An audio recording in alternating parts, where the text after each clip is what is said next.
Nanaitra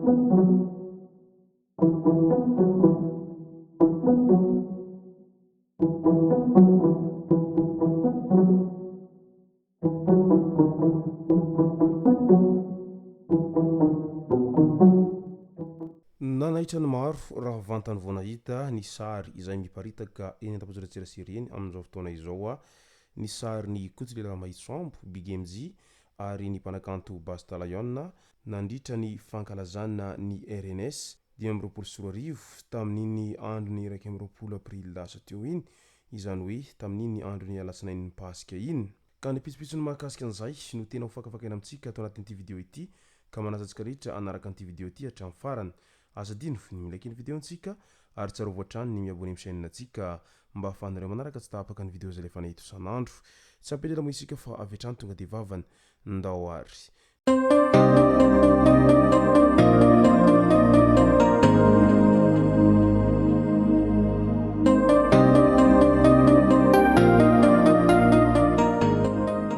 Ny tonga tsy miaraba hono na mantesitra ka dia faly miaraba isika rehetra mpanaraka tsy tapaka an'ity chaîne ity ny tenako amin'ity androandroany ity. Arakin'izay efa natsipiko zay dia ny mahakasika ny sary ny Kotsilela Maitsoambo miaraka amin'ny reto mpanakanto roa kalaza ireto no tena nisintona ny sain'ny mpijery tamin'ity herinandro ity. Toy ny mahazatra dia misy foana ny fankalazana izay atao tahaka nytony any Frantsany izay anasana anireo mpanakanto kalaza malagasy ary matetika voasa amin'izany moa ireto mpanakanto kalaza anankiroa lahy ireto. Maromaro ireo mpanakanto kalaza malagasy ny voasa mba hanafana an'ity hetsika ity. Isan'izany Viavy Sila,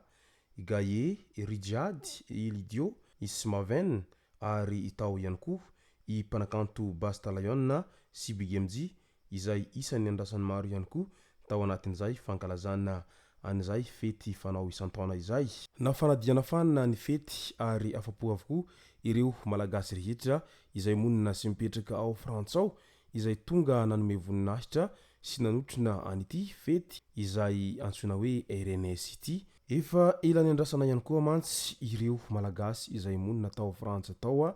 tamin'ny fahatongavany ireo mpanakanto kalaza izay nasaina mba hanafana an'izay lanonana izay. Raha ny hita sy tsikatra nefa nandritra izay lanonana izay dia tsy dia nahitana taratra ny fisiny grand complet fa nampiasa clé USB avokoa ireo artista rehetra izay nanafana an'izany lanonana izany. Izany hoe nanao playback avokoa izany ireo artista rehetra izay tonga tany an-toerana tany. Na ireo artista izay efa zatra manao grand complet izany na ireo artista izay efa zatra manao playback amina clé USB dia samy nampiasa clé USB avokoa. Fa na dia teo aza izay fampiasana clé USB izay amin'ny fanaovana playback izay dia tsapa sy hita fa hafapo tanteraka ireo vahoaka ary miaina tao anatin'ny ambiance tanteraka izy ireo tao anatin'izay hetsika izay natao tany a Frantsa izay. Midika izany fa mba afaka manome sy mizara ambiance amin'ny mahatokony ho izy azy. Araka izany ireto mpanakanto izay mampiasa clé USB ireto fa tsy voatery ho grand complet foana vao afaka hifaly sy fety ary vao afaka hanome lanonana izay tena goavana sy manetriketrika tahaka ny nataony ireto mpanakanto malagasy izay tonga nanafana ny lanonana tany Frantsa ireto. Nandeha be mantsy ny resaka mahakasika an'izay hoe grand complet sy clé USB izay ary mandeha toraka izany ihany koa ny fitsikerana ireo mpanakanto indrindra fa ireo mpanakanto izay misehatra amin'izay fanaovana playback amin'ny fampiasana ny clé USB izay.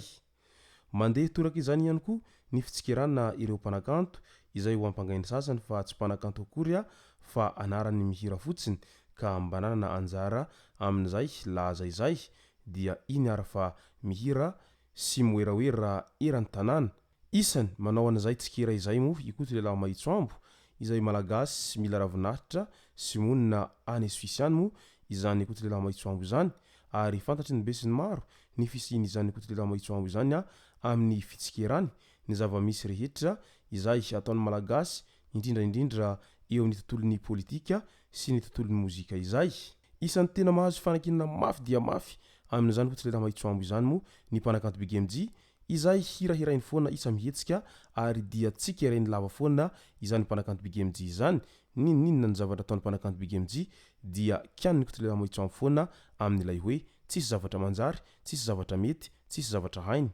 Ary isany naneho hevitra ihany koa ikotolela moitsambo nandritra ireny tsikera izay natao tamin'ireo mpanakanto mampiasa clé USB na ihany koa manao playback izay fa tena isany tsy ankafiziny koa toy izay ary isany nanaovany fanakianana mavaivay tao anatin'ny pejiny tao ny mahakasika an'izay hoe clé USB izay. Isan'ny kianiny mafy tao anatin'izany clé USB tsy fanaovana playback izany koa ny mpanakanto Basta Lion raha vantany vao nivahiny tao amin'ny onjam-peo anankiray tany Frantsa tany izay fantatry ny maro amin'ny anarana hoe Skyrock ny Basta Lion tamin'iny volana lasa iny dia isan'ny kianiny kotolela moitsambo mafy dia mafy mo ny mpanakanto Basta Lion tamin'izany fotoana izany ary tena no mampangainy fa tsy misy zavatra hay ary tsy io onjam-peo io akory no hamaritana fa tena mafy ilay mpanakanto izy tamin'izay fotoana izay. Tsapa nefany izany rehetra izany taty aoriana izay fanakianana nataon'ny kotolela moitsambo izay fa toa lasa miendrikendrika base fotsiny ilay izy